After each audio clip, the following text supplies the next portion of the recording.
before this catastrophe happened in your life, what energized you? What gave you joy? What made you want to go on for the rest of the day?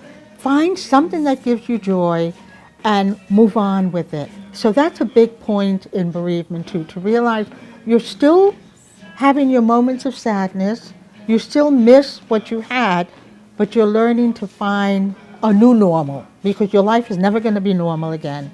So it's establishing that new normal that we encourage them to do. I'm Chaplain Rosemary. I used to teach for 25 years. I was a high school and adult age teacher, and I retired when I turned 65. My thought was that I was going to be a watercolor artist and tutor Spanish-speaking professionals because I grew up in Spanish Harlem, so I'm bilingual. And God had other plans, so here I am 17 years later. I did work as a full-time chaplain when I finished my 3 years of studying chaplaincy in 2008. My husband's health was failing and his dementia was increasing. So I did leave there and was able to take care of my husband the last months of his life. And after he died, I just felt I had had such amazing training as a nun for 15 years, and then to have studied chaplaincy.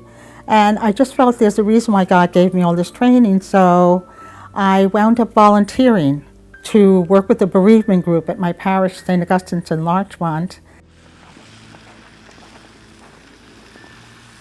When you asked me, what's a typical day in the life of Chaplain Rosemary, I said, it depends on what day of the week it is. Because on Mondays, it's starting out at McDonald's, which I do every morning, then going to a liturgy. I happen to be Catholic, so I go to Mass. And then often I'd stop at the deli to see my friends who have also been at the ritual. We talk politics or spirituality, whatever. And on a Monday, then I do bereavement at St. Augustine's Parish. That's a Monday. And at the end of the week, on Fridays, I go straight to the hospital to volunteer as an interfaith chaplain. I see myself as a chaplain who walks alongside of the life of the person I'm with, and they could share their joys and their sorrows with me. Look at this. At this time of year, you'll begin to see new growth. So I tell the people in bereavement, find one twig or one branch in your yard or where you walk by every day, and keep looking at it, and you'll begin to see that get bigger and bigger. The wonderful, hopeful sign of spring is new life comes. I love this time of year. The bereavement group that I facilitate, and again, I'm not a counselor, I'm not a therapist, I facilitate, which means I try to make it easier for them to get their sadness up.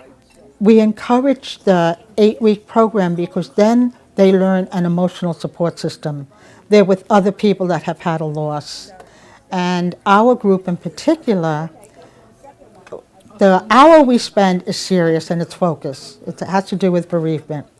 But then afterwards, a lot of the members of the group will go to a restaurant or a diner, and so they have wonderful socialization time. And that's an important support system because they're with people who understand what it means to have suffered a loss without people saying, get over it. You know, it's been months now. I don't want to hear about your sadness. They're with other people that can hold their sadness and their joys when they have funny stories. I said, oh, this is not for me. No way is this for me. So sister noticed it, you know, so I said, thank you very much, and I went home. For some reason, the next Monday, I got up and went, and that was it. I saw all these ladies, and I just loved it. They were in the same shoes, unfortunately, as you, so they got it. Like you myself, I cried all the time, and I didn't think I was going to come out of it. I was like, wow, what's happening to me? You know, like subconsciously, I think we knew that it was helping us without us, without even me. But it also was a place you could cry, and nobody looked at you. You know, everybody understood. They got it. I've had a father die, a mother, a sister that I was close to who died when she was 45. She had leukemia, and she lived 5 years with the leukemia. When she died, it was devastating for me. I think everything we get through and we survive helps us. So when my husband died, I had already had those other losses, and I just counted on, I've been over this bridge before, and I just believe that I will have the spiritual strength to get through it. So I think that every loss in our life, again, that which doesn't kill us can make us stronger. So I have learned from every loss that I've had.